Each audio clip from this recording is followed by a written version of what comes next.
अच्छा, राजस्थान का नाम सुनते ही दिमाग में क्या आता है? जाहिर है बड़े बड़े किले, आलीशान महल और दूर दूर तक फैला रेगिस्तान, है ना? पर रुकिए, ये तो कहानी का सिर्फ एक पहलू है।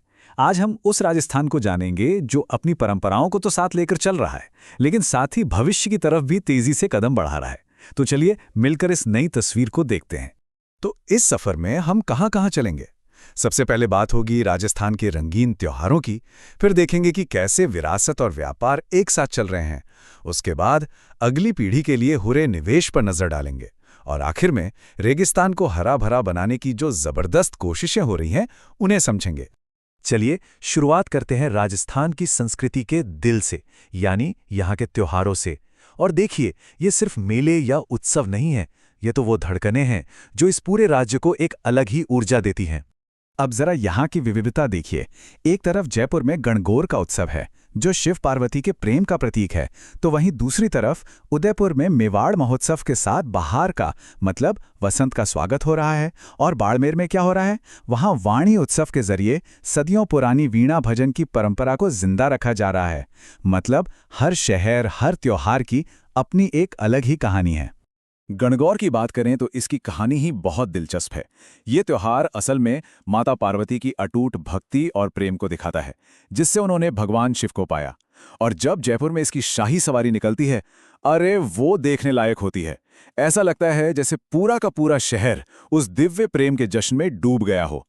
ये सिर्फ एक पूजा पाठ नहीं, बल्कि संस्कृति का एक जीता जागता नजारा है।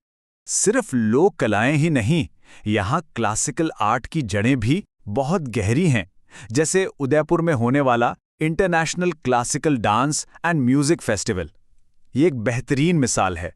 सोचिए, जब कथक आश्रम और ऑल इंडिया डांसर्स एसोसिएशन जैसी बड़ी बड़ी संस्थाएं साथ आती हैं, तो ये क्या दिखाता है? ये दिखाता है कि अपनी कला को बचाने और उसे दुनिया तक पहुंचाने का जुनून कितना गहरा है। अच्छा, त्योहारों और संस्कृति से अब आगे बढ़ते हैं। अब बात करते हैं विरासत और कॉमर्स की, यानी हेरिटेज और बिजनेस की। देखते हैं कि राजस्थान का सुनहरा अतीत कैसे उसके भविष्य को एक नई शक्ल दे रहा है। जयपुर की ये दो तस्वीरें देखिए, बड़ी दिलचस्प हैं। एक तरफ रत्नम ज्वेलरी एग्जीबिशन हो रही है। यहाँ जयपुर के वर्ल्ड फेमस जेम इंडस्ट्री को one district one product scheme से जोड़ा जा रहा है। और ठीक उसी समय दूसरे मंच पर पत्रिका की नोट प्रोग्राम में डेमोक्रेसी और मीडिया के रोल पर गंभीर चर्चा हो रही है। यही तो है नया राजस्थान, जहां बिजनेस की भी बात है और बड़े विचारों की भी। ये जो रत्नम एग्जीबिशन है ना, ये कोई आम मेला नहीं है। इसके पीछे देखिए कौन कौन है। डिस्ट्रिक्ट इंडस्ट्रीज सेंटर, राजसिको यानी राजस्थान स्मॉल इंडस्ट्रीज कॉरपोरेशन और gem and jewellery export promotion council. जब इतने बड़े नाम एक साथ आते हैं तो ये एक इवेंट नहीं, एक मिशन बन जाता है। और मिशन क्या है? जयपुर के कारीगरों का हुनर पूरी दुनिया तक पहुंचाना। विरासत मतलब सिर्फ पुरानी इमारतें या कला ही नहीं होती, कभी कभी विरासत जीती जागती भी होती है। जैसे जोधपुर का मारवाड़ी हॉर्स रिसर्च सेंटर, यहाँ उन शानदार मारवाड़ी घोड़ों को बचाने का काम हो रहा है जो कभी राजस्थान की शान और पहचान हुआ करते थे। ये इतिहास के एक जिंदा हिस्से को बचाने की एक बहुत ही अनोखी कोशिश है। चलिए अब बात करते हैं भविष्य की, यानी हमारी अगली पीढ़ी की, और देखते हैं कि एजुकेशन के फील्ड में टेक्नोलॉजी की मदद से राजस्थान कैसे एक नया रास्ता बना रहा है। अच्छा, मैथ्स का नाम सुनते ही कई स्टूडेंट्स को डर लगने लगता है ना? बस इसी डर को कहते हैं मैथ्स फोबिया। ये डर बच्चों को सब्जेक्ट से इतना दूर कर देता है कि वो कोशिश करना ही छोड़ देते हैं। लेकिन राजस्थान का टोंक जिला इसी मुश्किल का एक तोड़ निकालने में लगा है। और इसका हल क्या है?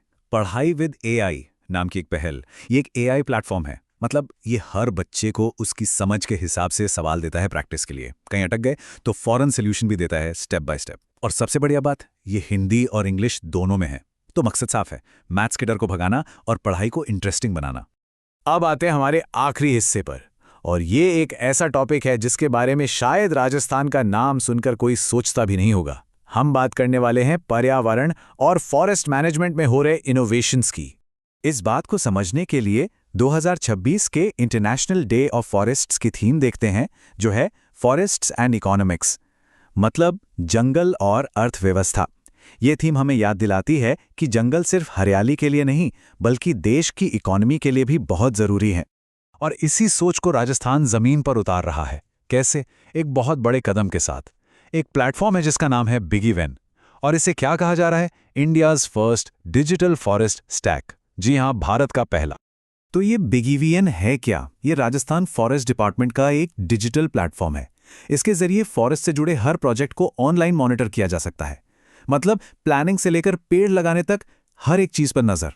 इससे होता क्या है? काम में ट्रांसपेरेंसी आती है और एफिशिएंसी भी बढ़ती है।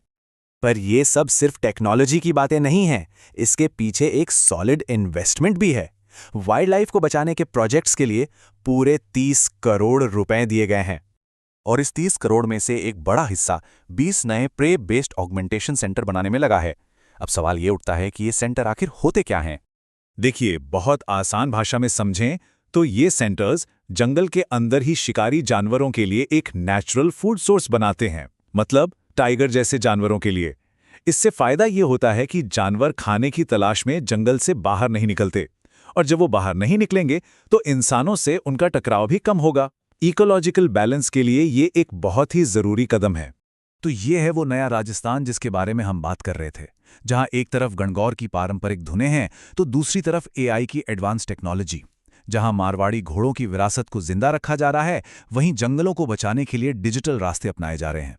ये सिर्फ अपने अतीत को सहेजना नहीं है, ये अपने भविष्य को गढ़ना है।